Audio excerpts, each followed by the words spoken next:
होगा कि हुकूमत ने यूपी में एसआईआर का फैसला कर लिया और 4 तारीख से यूपी में एसआईआर भी शुरू हो चुकी। एसआईआर क्या है? जो इस मुल्क में यूपी में 18 साल से बड़ी उम्र के लोग हैं, उनको अपना इस मुल्क का शहरी होना साबित करना है। एसआईआर का क्या मतलब है? जो यूपी में 18 साल से बड़ी उम्र के लोग रहते हैं, उनको साबित करना है कि हम इस मुल्क के शहरी हैं। और उस शहरियत को साबित करने के लिए हुकूमत ने घुमा फिरा करके एक दूसरा तरीका जारी किया जिसका नाम रखा गया एसआईआर, और वो यूपी में 4 तारीख से शुरू हो चुकी है। किसी भी मुसलमान को इस मसले में गफलत में नहीं पड़ना चाहिए। भाग दौड़ करके और कोशिश करके अपने और अपने बच्चों की शहरियत को साबित करने के लिए कोशिश करना चाहिए।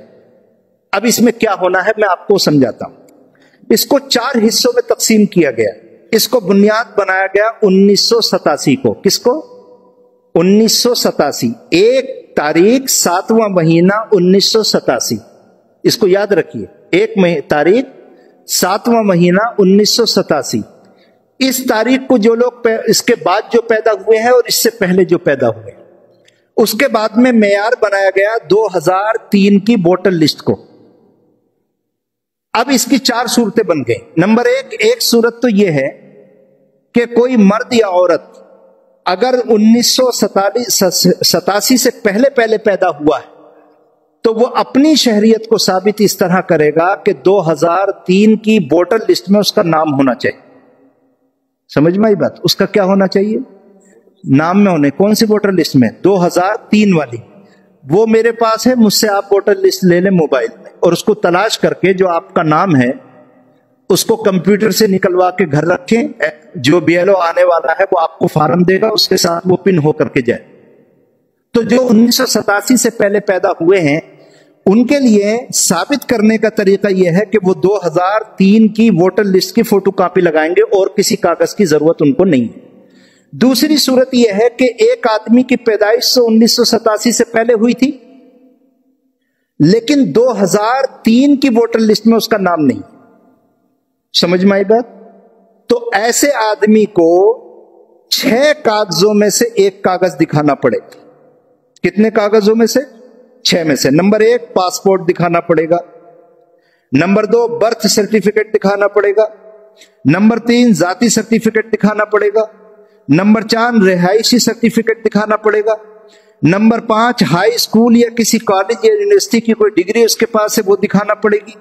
और नंबर 6, अगर कोई वो सरकारी मुलाजमत करता था या उसे सरकारी पेंशन मिलती है तो उसका कागज दिखाना पड़ेगा।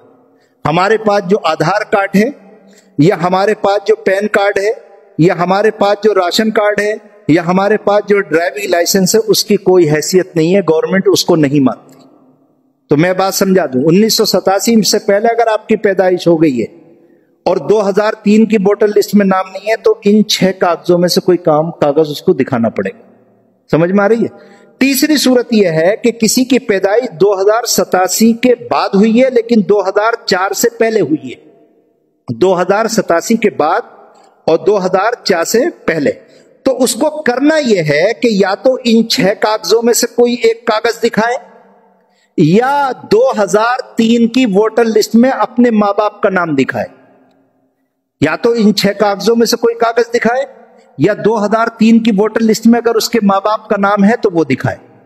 चौथी सूरत यह है कि किसी की पैदाइश 2004 के बाद हुई है तो वो अपना या तो कागज दिखाए, और या तो वालिदैन के दोनों के 2003 की लिस्ट में अगर दोनों के नाम हो तो दोनों का कागज उसके लगेगा। तो ये 4 सूरतें हो गई। 1987 से पहले जिसकी पैदाइश हुई है, 1987 के बाद जिसकी हुई है, और 2003 की वोटर लिस्ट में किसका नाम है और किसका नाम नहीं है। इस बात को आज ही से कोशिश करें और सारे कागजात तैयार करके घर रखें। और चक 25 और 26 की वोटर लिस्ट मेरे पास है, जिसको चाहिए वो मोबाइल से मुझसे ले ले। वाखिर दावाना अल्हम्दुलिल्लाह।